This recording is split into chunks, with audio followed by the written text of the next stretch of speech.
On this Your Temple Minute, we're going to find out about Jōdo Shinshū candles. Stick around.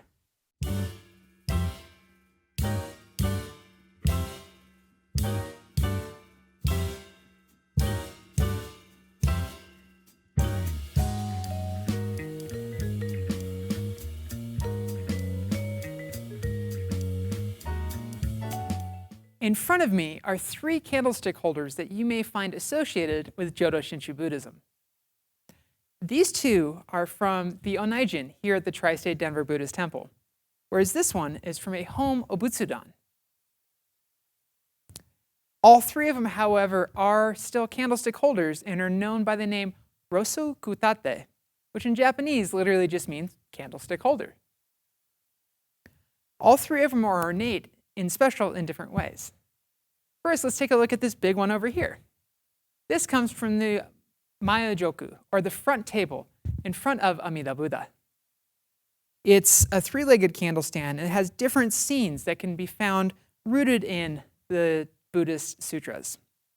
The most remarkable aspect of this candle stand holder is probably the 2 cranes here up on top. The crane is a very auspicious animal and is said to live over 1,000 years. The other interesting thing about these cranes is the fact that they're not the same. This crane here has its mouth closed, whereas this crane on this side has its mouth open. It's said that this crane looks directly to the Amida Buddha to listen to the sutras and listen to the Nembutsu, whereas this crane spreads that Nembutsu teaching joyfully. The next candlestick holder that we're going to take a look to is this one, which comes from the Ue-joku, or the table directly in front of Amida Buddha. This one's not quite as ornate as the one from the Maya-joku, however, does feature a lotus blossom and uses a wooden candle. This one from a Homo Butsudan has 3 legs as well, however, is slightly different. And you may find many different types from different Homo Butsudans, from very ornate ones that look just like this to ones that are very, very plain. And you know what? All those are fine. Let's take a closer look at the candles. You may notice that there's 2 different colors of candles up here. Well, in fact, you may find up to 4 different colors of candles within Jōdo Shinshū temples. The primary color you're going to come across is white. White's the most common candle used for everyday services. However, you may also see red candles. Red candles are used for special services such as gotane. You may also come across 2 other colors as well. First one being silver. Silver is sometimes utilized during funerals. Or gold, which may also be utilized during weddings. There's also 2 different types of candles up here. There's this one right here, which is a Western style candle, more traditional to North America. And these 2, which are representations of Japanese style candles. The major difference being a Japanese candle is usually hollow and utilizes a hollow paper wick. This is important because it allows oxygen to be drawn up through that hole, giving a flickering effect.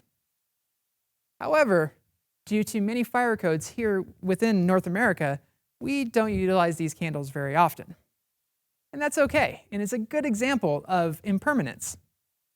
Buddhism is very flexible, and in this case, utilizing Western candles is a good example of that.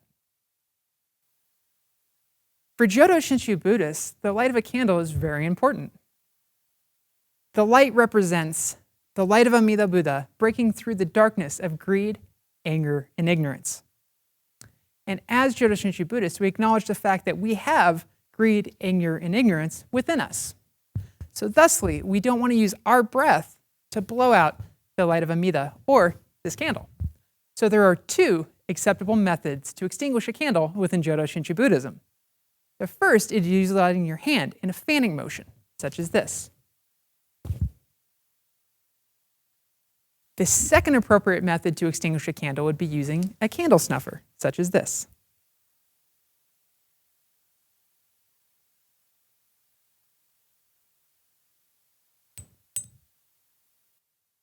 I hope you've enjoyed this episode of Your Temple Minute.